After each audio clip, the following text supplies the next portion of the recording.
सक्कूबाई थी। सक्कूबाई कथा आती है कि वो बड़े अच्छे भक्त परिवार में जन्मी थी, पर उनका विवाह ऐसे दूषित खानदान में हो गया। ना वहां पर कथा होती थी, ना वहां सत्संग होता था, ना कीर्तन होता था, सब उल्टे सीधे खाने पीने वाले लोग। सक्कूबाई बेचारी चली तो गई ब्याह करके, पर बड़ी दुखी। पर अपने दुख के वजह से, दुख क्या था, केवल यही था कि भजन नहीं है, कीर्तन नहीं है, कथा नहीं है परिवार में। माता पिता और सास ससुर जो भी हैं, वो किसी की रुचि नहीं है ठाकुर जी के प्रति, और सक्कूबाई परम भक्त।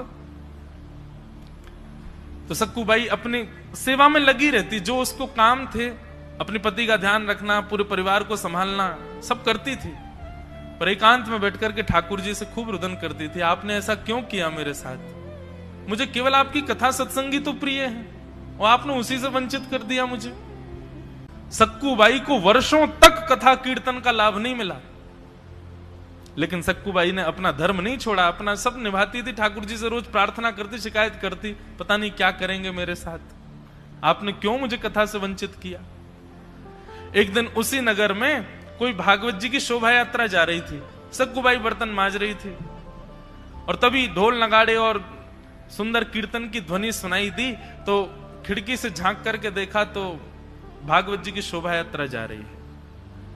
देख करके ही उनके तो रों पुलकित हो गए, आनंदित हो गई। बोले कि आज तो धन्य होगा, हमारे नगर में कथा हो रही है, मैं कैसे भी चली जाऊं, कथा सुन आऊं, मन बहुत विचलित हो रहा है। कोई बात नहीं, सास से जाके प्रार्थना करूंगी, मान जाएगी। अपनी सास के पास गई और जाकर के कहा, मां, मैं इतने दिन हो गए, मैंने कभी कुछ नहीं कहा आपसे, पर आज मैं आपसे कुछ कहना चाहती हूं। हमारे नगर में कथा हो रही है, बगल में ही। मैंने सारे काम कर दिए घर के, भोजन भी बन गया, सब हो गया, सब जो मेरा दायित्व है सब मैंने संभाल लिया, कोई कार्य रह नहीं गया। जो कार्य है वो सब शाम के हैं, वो मैं आके सब देख लूंगी, पर बीच का ये समय है, इसमें मैं कथा सुनने जाऊं? सक्कूबाई की सास तो सास ही थी, जिसके आने से सांस रुक जाए वो असली सास है। सक्कूबाई की ऐसी सास थी, वो तो निष्ठुर होकर के और अपनी छड़ी लेकर, अच्छा क्या कथा वथा सुनना है, कुछ नहीं करना, जाओ चलो आराम कर लो, काम हो गए तो, लेकिन ये सब कथा वथा कुछ नहीं सुननी है। ऐसा कह के डांट दिया। सक्कूबाई बेचारी चली गई, फिर रोती रही, और एकांत में जाके आज तो इतना रोई, ठाकुर जी को इतना डांटा, इतना सुनाया। बोले आपसे धन संपत्ति थोड़ी मांग रही हूं, आपसे कुछ और थोड़ी मांग रही हूं, कोई सुख समृद्धि मांग रही हूं, आपसे केवल आपकी कथा मांग रही हूं नाथ, वो नहीं दे सकते आप? क्यों कर रहे हैं इतना मेरे साथ? और मुझे तो ऐसा लगता है कि 7 दिन में अगर इनकी कथा में मैं नहीं पहुंची, मेरे प्राण निकल जाएंगे, और आप जिम्मेवार होंगे मेरे प्राणों के निकलने के। मैंने कोई शिकायत आपसे और किसी वस्तु की नहीं की, केवल आपका लीला सुनना चाहती हूं। उनका वह आर्तनाद, उनका वह करुण क्रंदन, ठाकुर जी मोहित हो गए। भगवान सास का रूप धारण करके सक्कूबाई के पास आ गए, और जैसे उनकी सास चलती है, जैसे बोलती है, जैसे भौं अपनी मरोड़ के रखती है, वैसे ही बिल्कुल ठाकुर जी बन के आए। और सक्कूबाई से आगे, सक्कू, बोले हाँ जी मां, आज्ञा। तेरे को कथा सुनने का बहुत मन था ना, चल सुन, एक काम कर, चली जा, लेकिन सुन समय पे आइयो, वापस आ जाइयो, और सुन वहां प्रसाद मिलेगा ना, और लेके आना मेरे लिए भी। सक्कूबाई बोली, मैं सच में जाऊं कथा सुनने? बोले हाँ जल्दी जा।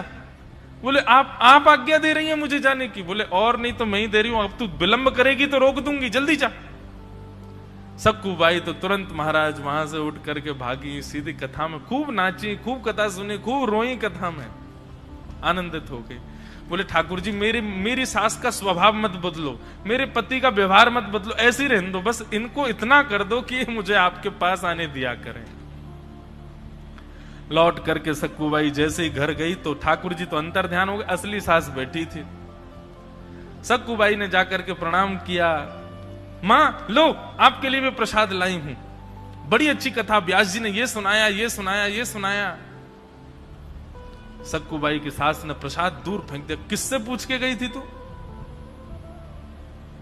सक्कूबाई बोली, अरे आपने तो आज्ञा की थी, जा चली जा कथा सुन के आ, आप ही तो बोली थी मुझसे, और मुझसे ये भी कहा था प्रसाद लेके। बोला अच्छा झूठ बोलती है, वहां तो वो डांटने लगी, सुनाने लगी, घर के इतने काम पड़े हैं, तूने कैसे कहा कि सब हो गए? मैंने खुद देखे, बर्तन आधे मजे रखे थे, कुछ वस्त्र रह गए थे। बोले मैं कर रही थी, लेकिन तभी आपने कह दिया कि तू जा, तू कथा सुन के आ, तो मैंने सोचा आके कर दूंगी बचा हुआ कार्य। सक्कूबाई की सास खूब नाराज हुई, बोली कि पता नहीं क्या हुआ, इन्होंने आज्ञा दी, खुद ही डांट रही है मुझको। भीतर जाकर के वो दिखाने लगी, देख बर्तन सारे यहां पर झूठे रखे हैं, तेने माजे नहीं। सक्कूबाई बोली लेकिन यहां तो एक भी बर्तन झूठा नहीं है। सास ने जैसे देखा तो वहां तो सारे बर्तन धुले रखे थे, कोई भी झूठा नहीं। बोले अच्छा बर्तन धुल गए? सास खुद सोच रही है अभी तो झूठे देखे मैंने। दूसरी तरफ जाकर के बोली अच्छा देख यहां पर वस्त्र सारे बिना घी लगाए रखे हुए हैं। बोले नहीं, वस्त्र तो सारे घी लगा के रख दिए, देखो। सास बोली अभी तो मैंने ऐसे देखे थे, ये किसने किए? सक्कूबाई का नेत्र बंद हो गए और आभास होने लगा कि जब पहले सासू मां आई थी तो पता नहीं क्यों मुझे विश्वास ही नहीं हो रहा था कि आज्ञा कैसे दे सकती हैं, और जब मैंने उनका स्पर्श किया था तो मुझे बड़ी कोमलता का अनुभव हो रहा था। कहीं ऐसा तो नहीं श्री कृष्ण को मैं इतना डांटती हूं, इतना सुनाती हूं, वही तो नहीं आए थे कहीं? और ये सारे बर्तन धुलना और सारे कपड़े तय करना ही कहीं कृष्ण ही तो नहीं करके गए? नेत्र बंद करके विचार किया तो अनुभव में ही ठाकुर जी सारी क्रिया करते हुए दिखाई दे गए और सक्कूबाई समझ गई। वहीं बैठ गई अपने घुटनों पर और कहने लगी नाथ अब कृपा करो, जब आ ही गए हो यहां तक, सब कर ही रहे हो तो फिर कृपा अनुग्रह करो ना। इतने में ही श्री ठाकुर जी प्रकट हो गए और प्रकट होकर के सक्कूबाई के पूरे परिवार की मति सुमति कर दी और सबके भाव जो थे कुभाव, उन सबको भाव में परिणत कर दिया, आदि आदि करके सक्कूबाई के ऊपर अनुग्रह किया। बोलो भक्तवत्सल भगवान की।